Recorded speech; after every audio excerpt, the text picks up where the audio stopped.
todos los que están presentes y con los que se van conectando. Como ya se ha mencionado, mi nombre es José Arturo Matos, soy alumno de la Universidad Privada del Norte, último año. Ya en diciembre termino la universidad, dadas las circunstancias, al parecer virtualmente. Pero es lo que toca y lo que tenemos que aprovechar, lo que tenemos que contrarrestar. Bien, el día de hoy, como bien lo ha mencionado mi gran amigo William, vamos a hablar de un tema muy bonito, muy interesante, sobre la autoría y participación, un análisis dogmático jurisprudencial. Pero antes de entrar al tema en sí, tenemos que ubicarnos dónde estamos dentro de la teoría del delito, ¿verdad? Porque muchas veces he escuchado que alumnos, compañeros míos, mencionan que la autoría y participación se determina una vez luego de haber realizado todos los filtros de la teoría del delito. Es decir, una vez que tú consideras que ese hecho es antijurídico, es típico antijurídico, culpable y merece una pena, y recién vamos a ver qué grado de participación ha tenido cada sujeto dentro del hecho ilícito en la realidad que ha dañado bienes jurídicos para recién ahí determinar quién es autor, quién es coautor, quién es autor mediato, si es que lo hay. Pero no, ese es un grave error. Nosotros vamos a determinar ahora, y tenemos que ubicarnos para construir una casa, tenemos que primero sentar unas buenas bases, unas buenas zapatas, y tenemos que determinar, ubicarnos en qué estamos. Pues ustedes habrán escuchado seguramente, y muchos grandes autores lo dicen, que la teoría del delito es un análisis prelativo, es un análisis inteligente, porque se debe analizar paso por paso. Primero, nosotros tenemos un hecho en la realidad, un hecho que ha transformado la realidad de las cosas en la sociedad y que ha dañado bienes jurídicos. Ese hecho, lo primero que tenemos que determinar qué es, si es humano o no es humano, ¿verdad? Si es humano, es decir, que hay una conducta. Pero esa conducta nosotros sabemos que tiene requisitos, que no es motivo para hablar el día de hoy, pero estoy haciendo un repaso súper amplio para llegar al tema, para llegar al punto del día de hoy. Esa acción, esta conducta, perdón, que del ser humano tenemos que ver si es una acción o una omisión, porque nosotros sabemos que las conductas del ser humano para el derecho penal pueden ser acción o pueden ser una omisión. Una vez que hemos determinado eso, pasamos a analizar qué cosa, la tipicidad. Entonces es aquí donde nos vamos a centrar. La autoría y participación lo vamos a analizar dentro de la tipicidad. Por eso dicen que la tipicidad es el elemento de la teoría del delito más complejo, más amplio, más grande. Porque, ¿qué analizamos en la tipicidad? Analizamos, en primer lugar, que esa acción u omisión encuadre dentro del tipo penal. Bien, es decir, que sea típica. Pero no solamente eso, ¿qué más analizamos? Que haya una causalidad, la imputación objetiva, ¿sí? Dentro, ojo, la tipicidad se divide en dos, la tipicidad objetiva, la tipicidad subjetiva. Dentro de la tipicidad objetiva tenemos que analizar primero, porque si no, no tiene sentido analizar el dolo o la culpa, que es subjetivo. Dentro de la tipicidad objetiva vamos a analizar primero eh, el sujeto activo, es decir, la relación de causalidad con la imputación objetiva. Luego de ellos tenemos que ver el bien jurídico menoscabado, si es un delito de lesión, si es un delito de peligro, el sujeto pasivo de la acción, sujeto pasivo del bien jurídico, etcétera. Y luego de ello, por eso es que la doctrina muy bien lo ha determinado Bramon Arias, lo ha determinado Felipe Villavicencio Terreros, que paz descanse, que para mí el más grande jurista que hemos tenido en nuestro país, una extensión de la imputación, una extensión de la tipicidad. Y esta extensión de la tipicidad se va a dar en dos momentos. Uno de ellos es el que nos vamos a centrar el día de hoy, que es la autoría y participación. La autoría y participación es parte de la tipicidad. La autoría y participación se tiene que desmenuzar, se tiene que deshilachar en la tipicidad.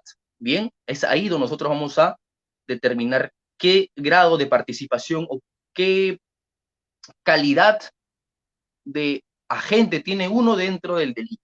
Vamos a determinar al autor, el autor mediato, los partícipes, los cómplices, el instigador, que vamos a hablar poco a poco de ellos a lo largo de esta ponencia. En primer lugar, quería sentar esa base. ¿Dónde vamos a determinar dónde nos ubicamos dentro de la teoría del delito para analizar autoría y participación? En tipicidad. Eso ha quedado claro, ¿verdad? Si están algunas consultas, pueden hacerlo por la caja de comentarios que gustosamente voy a absolverlas. Segundo punto, para nosotros determinar el grado de participación de un sujeto dentro de un hecho ilícito, aparentemente hecho ilícito, porque aún estamos en el inicio del análisis de la teoría del delito, bien, tenemos que analizar, como lo dije, qué grado de participación tiene esta.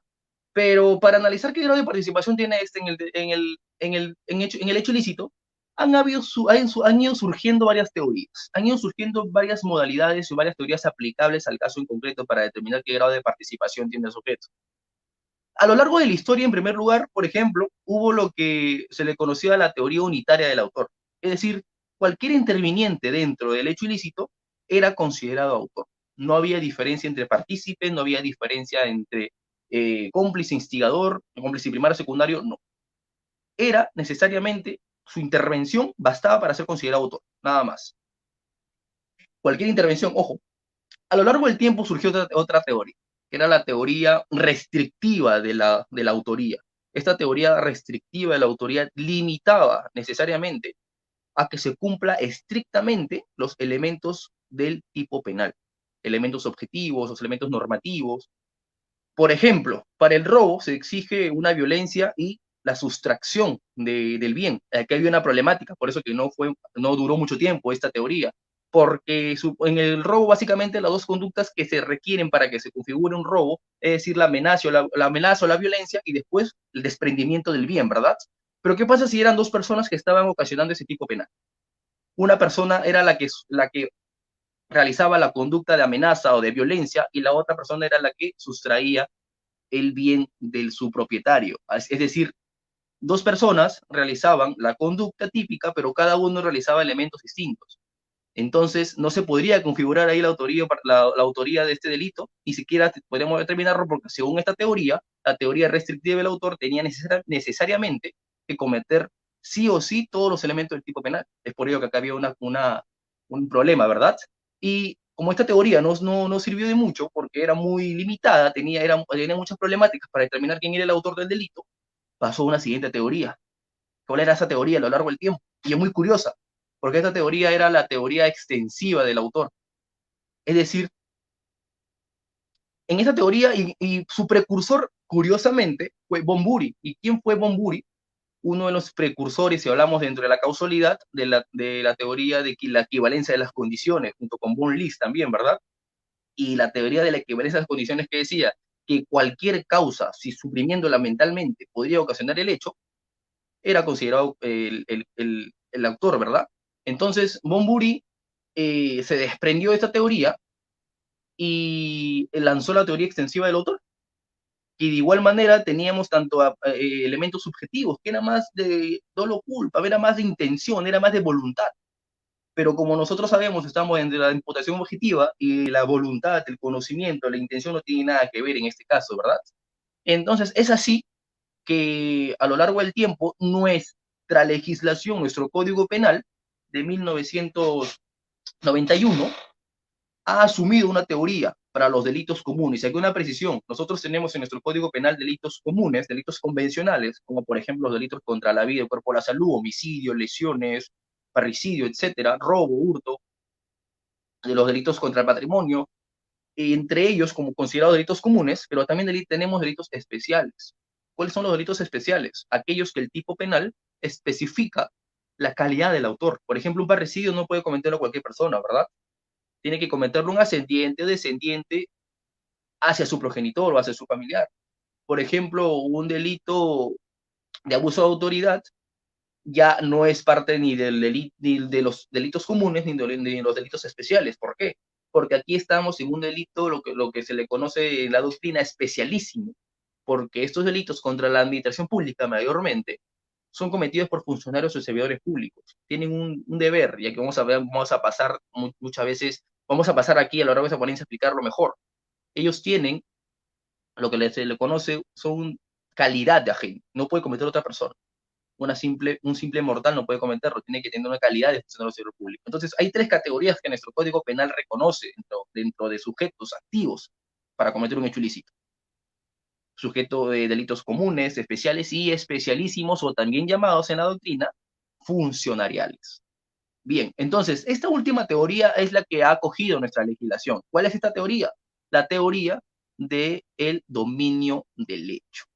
Esta teoría del dominio del hecho se va a venir a aplicar a todos los delitos especiales y comunes, ojo, solamente estos dos, para poder determinar el grado de participación de los sujetos que hayan cometido este ilícito penal o este hecho o este injusto penal. ¿Sí? La teoría del dominio del hecho. ¿Y cuál es la teoría del dominio del hecho? ¿Qué quiere decir esta teoría? ¿Qué significa? La teoría del dominio del hecho no es más que el conocimiento y la respuesta de las preguntas aristotélicas, por ejemplo, el qué, el cómo, el cuándo, el por qué del hecho ilícito.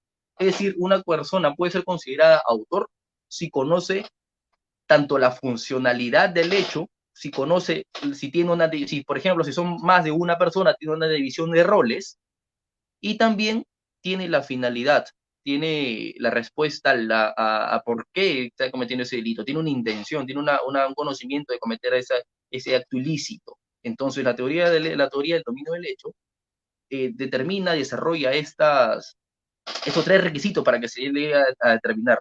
¿Sí? Entonces, nosotros vemos ahora que esta teoría del dominio del hecho divide la participación de los agentes en un hecho ilícito, un injusto penal. Porque nosotros tenemos, según la doctrina en nuestro Código Penal, por ejemplo, podemos revisar el artículo 23 del Código Penal, y en el artículo 23 del Código Penal desarrolla claramente cuáles son los autores dentro de un hecho ilícito. Tenemos al autor directo. Juan mata a Pedro con una pistola, hay un solo interviniente en este acto ilícito que acabó con la vida de Pedro, que es Juan, es el actor directo. Tenemos también al autor mediato, que es el hombre de atrás, que se le conoce al hombre de atrás, se sirve de un instrumento para cometer un hecho ilícito. Y por último, también si revisamos el artículo 23, tenemos los coautores. En este sentido, cuando el hecho ilícito se comete con dos o más personas, porque no siempre los delitos son cometidos por una sola persona. Sería muy simple de determinar, ¿verdad? Sería muy simple de investigar, sería muy simple de poder reprochar alguna responsabilidad, pero los delitos no se cometen con una sola persona, muchas veces son cometidos con dos o tres o cuatro personas, y es ahí donde entra la autoría, analizar cuáles son los requisitos para que sea considerada una coautoría, ¿sí? Estos son dentro de los autores. Dentro de los partícipes, ¿cuáles tenemos? Porque, ojo, que los partícipes no es una categoría aparte. Mayormente los partícipes, y no mayormente, es así, los partícipes depende de que hay un autor dentro del hecho ilícito, ¿sí? Si no hay ningún autor en el hecho ilícito, no va a existir partícipes. Y acaba un principio, que es el principio de accesoriedad, ¿sí? Si no hay autor, no va a haber partícipes. Pero dentro de los partícipes tenemos dos instituciones, al instigador y tenemos a los cómplices, tanto primario o cómplices secundarios, ¿sí? Cómplice primario, aquel que el aporte y la ayuda para realizar el hecho ilícito es indispensable y que sin este no se puede cometer el hecho ilícito. En cambio, el cómplice secundario es un aporte que no es de tanta relevancia. Es un aporte que si así él no haya participado igual, el hecho ilícito se ha cometido, ¿sí? Esa es la diferencia. ¿El instigador quién es? El instigador es quien determina al autor a cometer un delito. Y aquí vamos a entrar ya a los aspectos problemáticos, análisis dogmático jurisprudencial que ha planteado. El instigador mayormente es el que determina, convence, es el que, como se dice, chamulla a un sujeto, hablando en términos coloquiales, para que cometa un delito, ¿sí? Para que cometa un ilícito penal. Pero muchas veces dicen, el instigador cumple una función de autor mediato. Hay una discusión muy rica en la doctrina si es que el instigador también es parecido al autor mediato. Sí, es parecido, completamente de acuerdo. ¿Por qué? Porque el autor mediato, el hombre de atrás, como se le conoce, se tiene el dominio de la voluntad del instrumento. Quien va a cometer el delito, en el caso del autor mediato, quien comete el delito no está, es mayormente un inimputable, no conoce que lo que está haciendo es delito, porque está dominada, su voluntad está dominada por el hombre de atrás, por el autor mediato, que puede ser por engaño, puede ser por error, que se está cometiendo delito, el ilícito penal, por ejemplo, un menor de edad, que le dicen que traslade unos caramelitos, una bolsa de caramelos a otro compañero sin saber que lo que está trasladando es droga, ¿verdad? Este menor de edad no va a responder porque es inimputable, pero el hombre de atrás, el autor mediato, sí va a ser autor del delito de microcomercialización de droga o comercialización de droga de acuerdo al peritaje que sea la cantidad, ¿sí? Entonces, aquí ya vamos a entrar al análisis dogmático jurisprudencial. ¿Por qué? Y se me olvidaba, la autoría inmediata no existe en todos los delitos. Todos los delitos no pueden tener autoría inmediata. Es imposible. ¿Por qué? Porque hay delitos de propia mano que no va a encajar ahí un autor inmediato. Por ejemplo, ninguna persona puede ser imputada por ser autor inmediato del delito de homicidio. ¿Me entienden? El autor inmediato siempre va a ser por delito, no va a existir el delito de propia mano. Por ejemplo, Dios es los delitos contra la vida, ¿no? El homicidio, parricidio. ¿Y cuál es la diferencia con el instigador? Por ejemplo, que en este caso el instigador no tiene el dominio de la voluntad de quien va a cometer el hecho ilícito. Esta es la gran diferencia. En el autor mediato tiene el dominio de la voluntad del instrumento. Por eso que se le llama instrumento. ¿Por qué? Porque es una herramienta, lo usa para cometer el delito. Es un conejillo de indias, nada más. Lo usa, es una carnada, le domina su voluntad. En cambio, el instigador no tiene el dominio de la voluntad de que va a cometer el delito, solamente lo convence, lo llega a tener un grado de convencimiento de cometer ese delito, pero si quiere lo comete o si quiere no lo comete. No es por responsabilidad o no tiene el dominio de la voluntad del instigador. Esa es la gran diferencia entre el autor mediato y el instigador. Bien, ahora, dentro de nosotros conocemos por doctrina que el autor directo, por ejemplo, es clarísimo. Creo que ahí no reviste mayor análisis, porque el autor directo es aquella persona que comete el ilícito penal con sus propias manos y sin ningún problema. Pero acá vamos a entrar a otro análisis, lo que es el autor mediato. Nosotros sabemos también por doctrina y por práctica que el autor mediato mayormente no responde penalmente porque es un instrumento, es un inimputable, pero hay casos donde el autor mediato sí responde penalmente. Y yo les he traído el día de hoy jurisprudencia de la Corte Suprema, porque es en esta la que nos tenemos que basar, es en esta la que nos tenemos que coger para poder sustentar y poder desarrollar un caso. La Corte Suprema ha desarrollado clases de autoría mediata, claro que sí. La Corte Suprema ha desarrollado autoría mediata tanto para personas que no son responsables, es decir, inimputables, y también ha desarrollado autoría mediata cuando ese instrumento, cuando ese autor que cometió el delito, sí responde penalmente. Claro que sí. Y el día de hoy les he traído ese análisis jurisprudencial frente a la dogmática. Por ejemplo, nosotros tenemos en la Corte Suprema el recurso de nulidad 211-2015 de Ancash, un recurso de nulidad 211-2015 de Ancash, de la Corte Suprema, creo que es de la segunda sala transitoria, o sea, la segunda sala penal transitoria, si no me equivoco, pero la casación es ese número que les acabo de mencionar, desarrolla en el párrafo, en el fundamento número 10, clase de autoría inmediata. Las clases de autoría inmediata que no responden penalmente, es decir, los instrumentos que son inimputables, que no responden penalmente, que no pueden ser reprochables y que se les llama instrumento por eso, porque han sido utilizados para cometer un ilícito, son la autoría inmediata por coacción y la autoría inmediata por amenaza.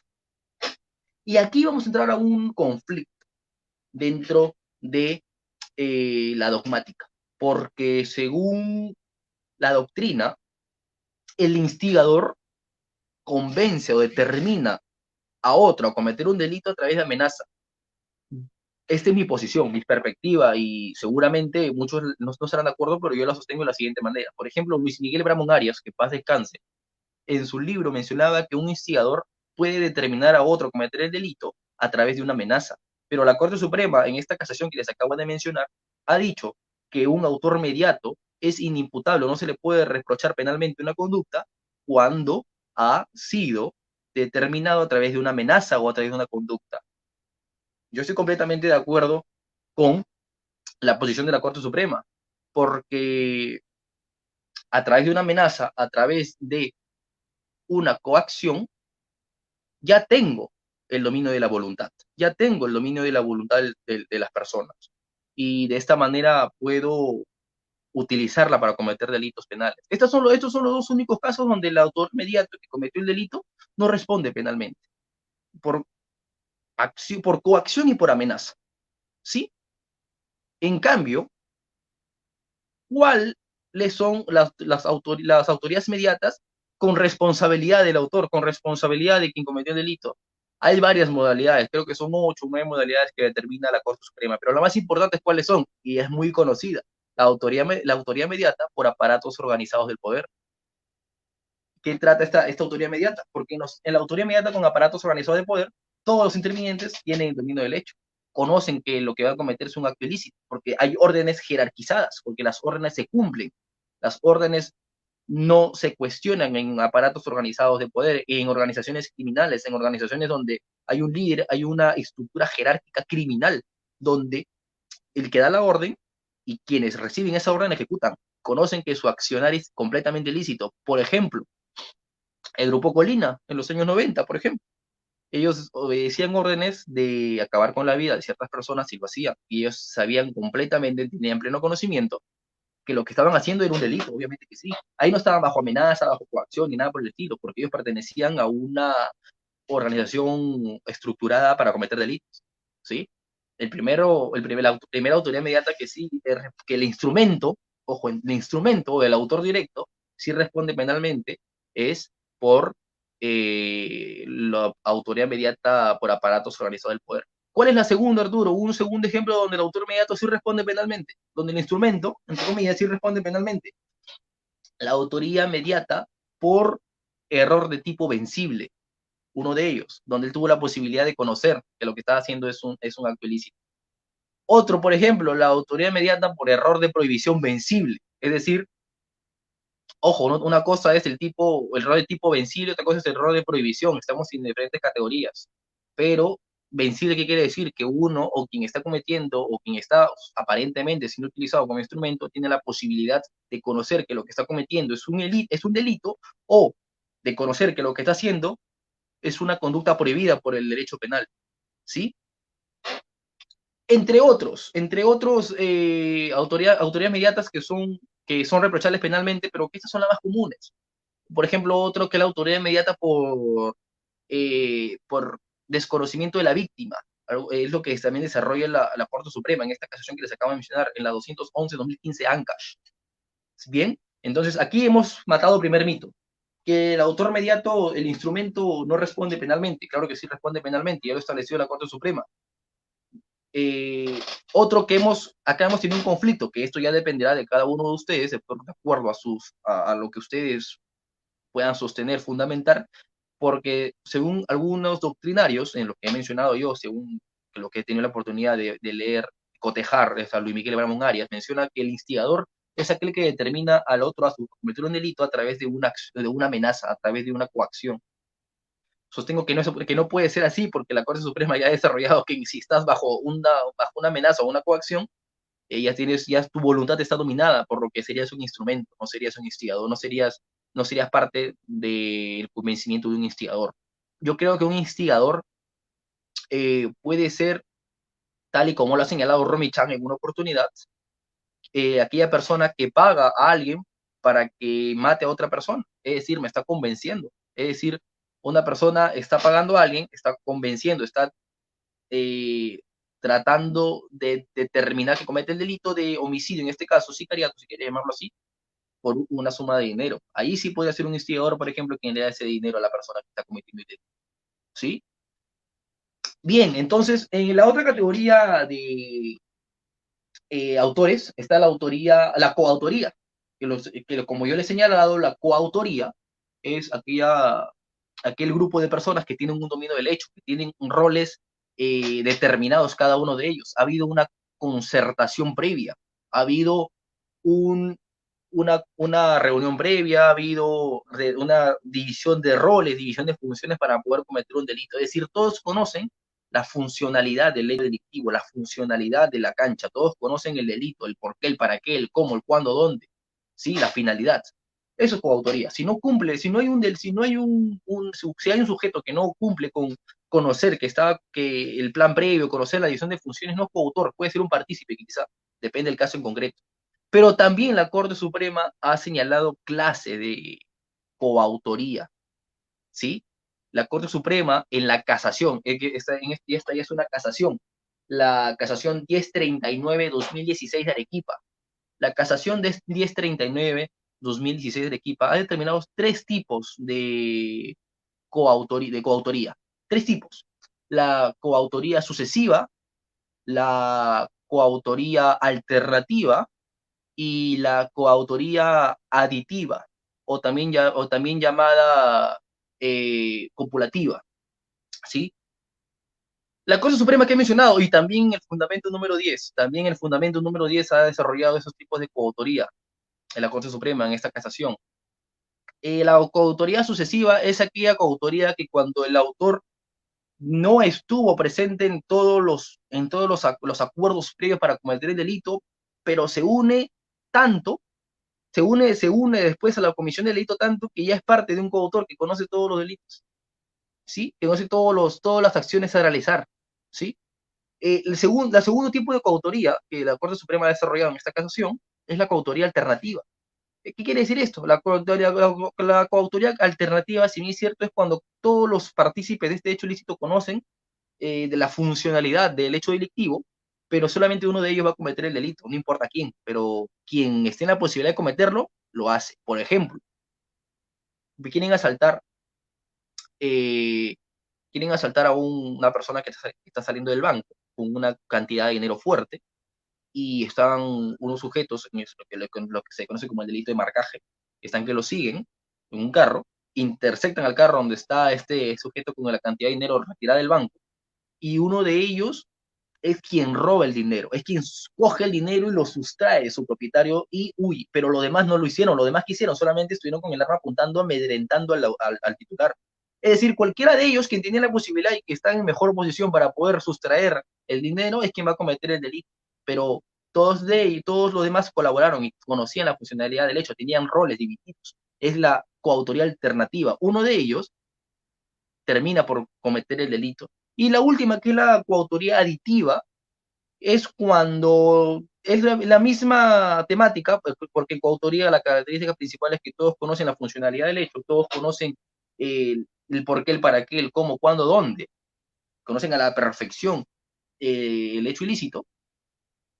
La coautoría aditiva, como su propio nombre lo dice, es la adición, cuando alguien se suma, cuando alguien se sube al coche, por así decirlo, pero así instruido con toda la funcionalidad del hecho delictivo, ¿sí? Entonces, para terminar esta primera institución, que es la autoría, la Corte Suprema ha sido bien clara para evitar algunos conflictos, para evitar algunos altercados doctrinarios o forenses, prácticos, penales, dentro del derecho penal. Por eso que ha determinado primero las clases de autoría inmediata, ¿en qué pronunciamiento de la Corte Suprema? En el recurso de nulidad 211-2015 de años. Ha determinado ahí 8 tipos de autoría inmediata, bastantes. ¿Cuáles son reprochables y cuáles no son reprochables? Segundo, ha también determinado cuáles son los tipos de autoría, de coautoría, los tres tipos que acabamos de mencionar. ¿En dónde? En la casación 1039-2016 de Arequipa. Y por último, tenemos a los partícipes. Los partícipes, como ya le he mencionado, el instigador, que según algunos autores es que determina otra a través de amenaza. Mi humilde opinión, estoy en contra de eso, porque ya la Corte Suprema ha determinado que ese es un autor mediato. El instigador es quien determina a otro cometer un delito, pero no tiene el dominio de la voluntad.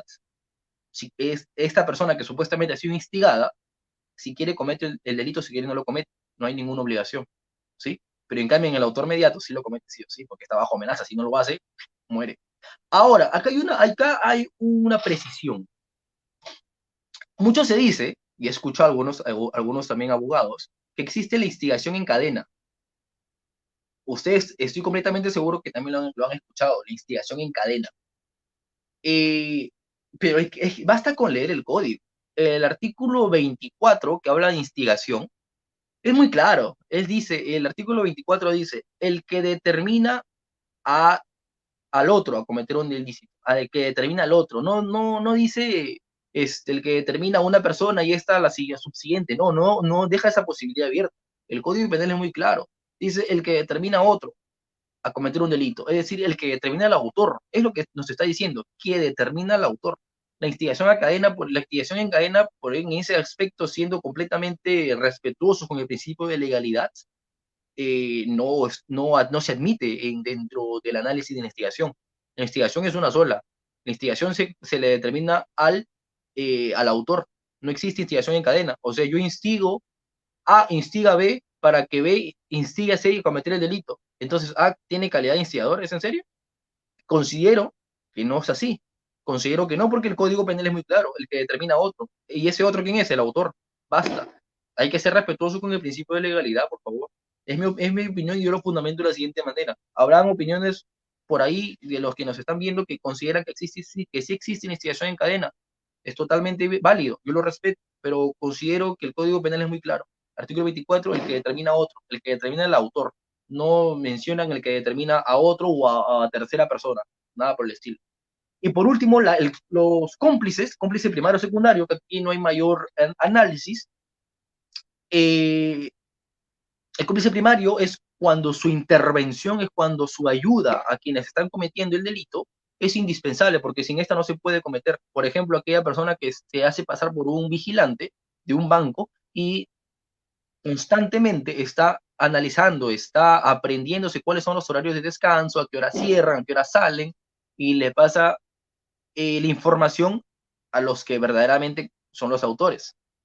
Si este supuesto vigilante no estuviera tan al tanto de los movimientos de este banco, los autores del delito, los delincuentes, no podrían cometer el hecho ilícito, ¿sí? Estarían en un problema, porque cada vez que irían a cometer el delito podría venir la policía y los captura, y ahí nomás quedan. Entonces, la intervención de este cómplice primario es completamente indispensable. Ahora, en el cómplice secundario, por ejemplo, es cuando su participación en el hecho delictivo no es determinante. Es decir, si participa o no participa, no importa. Y de todas maneras se va a cometer el hecho ilícito. Por ejemplo, una persona que presta una bicicleta para poder robar un celular, por ejemplo, algo simple, ¿no? Eh, aquella persona que es, aquella persona que ha sido, pues, beneficiada con esa bicicleta, puede cometer el delito con una moto también. No importa el medio, no importa no importa cómo lo cometa, sino que él de todas maneras lo va a hacer, sin importar el medio, sin importar con qué instrumento lo haga, sin importar con qué herramienta cuenta esta para hacerlo. Entonces, ese aporte no es determinante, puede cambiar, puede ser variable, ¿sí? Entonces, amigos, por último, porque sé que hay a mis compañeras que están detrás mío y no puedo sobrepasar mucho en el tiempo porque me encantaría conversar de muchos temas sobre autoría y participación, por ejemplo. Y, por ejemplo, la autoría y participación en los delitos de infracción del deber, en los delitos funcionariales, en los delitos cometidos por funcionarios o servidores públicos. Estos delitos, aquí, por ejemplo, no existe la coautoría. ¿Por qué no existe la coautoría, Arturo? Porque los delitos funcionariales son se rige bajo una teoría, que es la teoría de infracción del deber. Es decir, la ley le da a estos funcionarios o servidores públicos una calidad de sujetos que se rigen bajo principios, que se rigen bajo normas. Ellos se rigen bajo estas normas que no pueden ser transmisibles, son normas personalísimas, ¿sí? Son normas personalísimas que quien la vulnera es dueño de esa función, es dueño el titular de esa norma, de ese deber que tiene él como funcionario o servidor público, ¿sí? Entonces aquí no existe el delito, acá no existe coautoría. Entonces aquí lo que existe es autor, netamente autor, y lo que se le conoce como el intraneus en doctrina, o existe también lo que se le conoce el cómplice primario o partícipe, por así decirlo, que se le conoce como el extraneus, porque en los delitos funcionariales, pues como su propio nombre lo dice, se rige bajo la teoría de la infracción del deber, y no puede existir coautoría porque ambos no pueden tener la misma calidad, pues ambos no pueden ser titulares de un beneficio, de un deber, de una garantía, de una personalidad que la norma te da. Es totalmente personalísimo. Es por ello que no existe coautoría, ¿sí? Por último, señores, porque hay que ser respetuosos con las compañeras que vienen detrás mío y no quisiera perjudicarles de su tiempo. ¿Desde cuándo nosotros podemos determinar si estamos ante un autor o ante un cómplice? ¿En qué momento nosotros sabemos, este es cómplice, este es autor, tenemos que irnos, tenemos que trasladarnos a lo que se le conoce como el camino del delito, al iter criminis. ¿Desde cuándo nosotros podemos determinar que alguien es autor o alguien es partícipe? Pues es muy simple, ¿no? Si nosotros conocemos el iter criminis, vamos a poder determinarlo de manera muy sencilla, porque nosotros sabemos que en el camino del delito hay una fase interna y hay otra fase externa. En la fase interna, nosotros conocemos la ideación, ¿no? La determinación. En la fase externa ya tenemos los actos preparatorios. Entonces, los partícipes van a intervenir recién en la fase externa, en la ejecución. En los actos preparatorios están los autores, porque los autores, los coautores son aquellos que conocen el por qué, el cómo, cuándo, dónde y la funcionalidad del hecho ilícito. Ellos tienen un acuerdo previo para cometer un delito, se reparten funciones, han acordado. En cambio, un partícipe solamente presta ayuda a alguien para determinar para poder cumplir el delito, para poder realizar el delito. Pero no ha tenido ningún acuerdo previo, no tiene ningún rol ni división de roles dentro de estos delincuentes. Es por ello que solamente interviene una vez que se está realizando el hecho delictivo. Y un detalle, esto sí no recuerdo el número de la casación de la Corte Suprema, pero lo pueden buscar en Internet, por ejemplo, es la participación postconsumativa. Por ejemplo, A mata a B y C ayuda a esconder el cadáver de B. ¿Qué calidad tiene, qué participación tiene C en este delito? Que viene a ser un homicidio, ¿no? Depende, si es un homicidio simple, calificado, va a depender del caso. Pero el ejemplo es el mismo. ¿Qué calidad tiene C frente a este hecho ilícito, frente a este homicidio? Según la Corte Suprema, eso sería una participación postdelictiva, postconsumativa. Ya se ha dañado el bien jurídico, que es vida.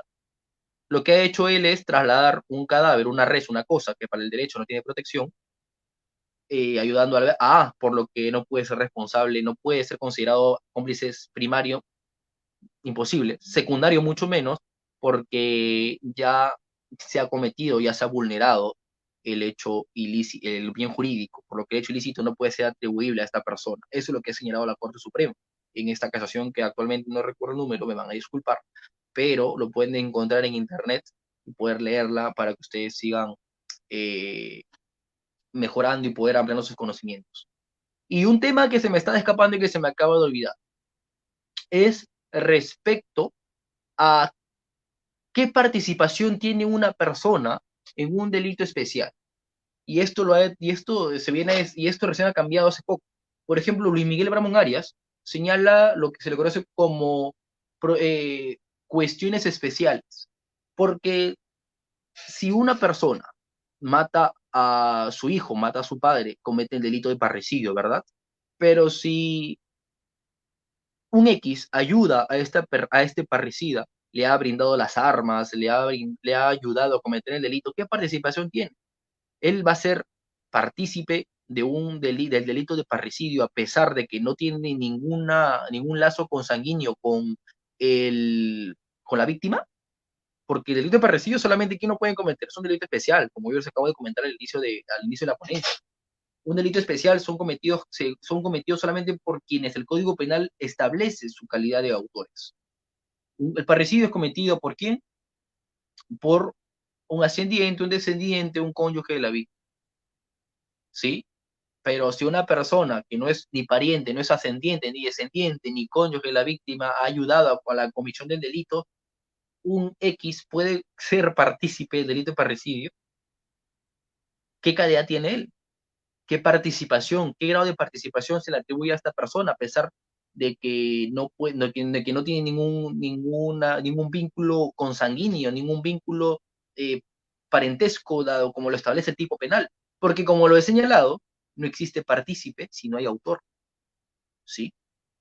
Entonces, sin este tercero, este X que ayudó a cometer el delito de parricidio, va a ser partícipe del delito de homicidio, pero si no hay ningún autor, ¿cómo va a ser partícipe de un delito que no hay autor? Dos, este tercero va a ser considerado partícipe del delito de parricidio, pero el delito de parricidio solamente lo cometen eh, ascendientes, descendientes, cónyuges que sean parientes. Acá hay una problemática, se dan cuenta. Pero nuestro Código Penal ha sido modificado en el 2017. En el 2017 ha sido modificado a través de un decreto legislativo donde se señala que sin importar la calidad, sin importar el título de imputación del autor, el partícipe siempre va a responder según el hecho delictivo cometido por el autor. En el segundo párrafo, por ejemplo, ustedes pueden ver, segundo párrafo del artículo 25, en el artículo 25, segundo párrafo, van a poder determinar esto de acá, que el partícipe siempre va a ser determinante, siempre va a depender de la calidad que tenga el autor, depende del delito. No importa si es un tercero, no importa si no cumple con las características que exige el tipo penal, pero su participación va a depender del autor. Es por ello que se le va a considerar un partícipe del delito de parricidio, a pesar de que no tenga ningún parentesco familiar con el autor, que este sí va a ser un ascendiente descendiente según los elementos que establezca el tipo penal. Bien, compañeros, si tienen alguna duda, alguna pregunta, encantado de poder absolverlos. Me hubiera gustado poder desarrollar en otros aspectos esta autoría de participación, por ejemplo, la autoría de participación en los delitos informáticos. Es muy compleja, es muy bonita. O la autoría de participación en delitos no convencionales, pero que ya será motivo para una segunda intervención de mi parte. Hasta aquí ha sido el día de hoy conmigo. Espero que haya sido muy provechoso con ustedes. Los invito a leer las casaciones y el recurso de nulidad que les he mencionado para que puedan profundizar mucho más en el tema. Y mi nombre es José Arturo Matos y conmigo hasta una próxima oportunidad. Muchísimas gracias, estimado William, estimados Radio Suma. Muchas gracias, Arturo, por tu brillante participación. El tema que has abordado el día de hoy es un tema sumamente importante y ha sido de gran provecho para todos el público oyente de esta noche. Arturo, nos hacen llegar una pregunta al interno. Nos dicen, bueno, en la práctica, en el caso de Puno, eh, es muy frecuente esta actividad de los burriers. Son aquellas personas que a cambio de una cierta cantidad de dinero llevan encomiendas, ¿no? Llevan paquetes en el cual muchas de estas personas no saben qué es lo que contiene la mochila, qué es lo que contiene el bulto que están llevando, por así decirlo, y en el control pues caen, ¿no? Y resulta que transportaban droga. Frente a esto, Arturo, ¿en qué tipo de autoría, participación, autoría inmediata, instigador, autoría, cómo se le imputaría a la persona que llevó este cargamento? Bien, interesante la pregunta y es muy común que pasa esto de los couriers que se trasladan pues estupefacientes, drogas, y es lo que normalmente vemos si nosotros lo podemos trasladar un poco a lo que normalmente podemos ver en la televisión o con lo que pasaba en este programa Alerta Aeropuerto, pues no varias personas que trataban de trasladar droga a países extranjeros y eran capturados antes de abordar. Bien, aquí mayormente esto es una autoría que a pesar de que esta persona pueda alegar que no conocía que no conocía lo que contenía estos paquetes, que no conocía lo que contenía la maleta, y muy bien lo ha establecido por eso la Corte Suprema en el recurso de nulidad 211-2015 de Ancash, donde establece que el autor mediato, el supuesto instrumento, la supuesta persona utilizada para cometer el ilícito penal, puede ser reprochable penalmente, puede ser responsable. ¿Bajo qué figura? Bajo el autor mediato por el error de tipo vencible. Porque las máximas de la experiencia nos dicen que si nos dan un paquetito para llevar a una persona, pero que no lo abramos porque es sumamente privado, pero que es un favor nada más, vamos a saber que hay algo raro ahí, ¿no? Hay que ser muy inocentes o hay que estar recién nacidos, cual es muy complicado, que lo que nos están dando bajo esta preocupación de secreto, de que traslade por favor a una persona que él te va a pagar, es algo sospechoso, ¿no? Entonces aquí la Corte Suprema ha desarrollado muy bien lo que es la autoridad inmediata por el error de tipo vencible. Tú tenías la posibilidad de conocer que lo que estabas trasladando es algo ilícito y que estarías cometiendo un delito de microcomercialización o un delito de comercialización, depende de la cantidad que determine el peritaje, y que tú no te puedes amparar en tu desconocimiento, pues, ¿no? En tu desconocimiento de que no sabías qué cosa estabas trasladando, cuando ya se ha establecido que tú tenías la posibilidad de poder descifrar que lo que tenía ese contenido es ilícito, ¿no? Bajo esa figura de la autoridad inmediata por error de tipo vencible. De acuerdo, Arturo. Muchas gracias por tu brillante exposición del día de hoy. A nombre de toda la familia de Ratio Suma, te damos un agradecimiento por haber participado en esta primera ronda o primera conferencia estudiantil en Derecho Penal y Procesal Penal. Muy agradecido con tu participación, Arturo. Tus palabras de Muchísimas despedida, gracias, Arturo. William. Un fuerte abrazo hasta Puno. Espero que haya oportunidad de conocer y bueno, encantado cuando quieran, hermano. Un fuerte abrazo para todos. Gracias, Arturo.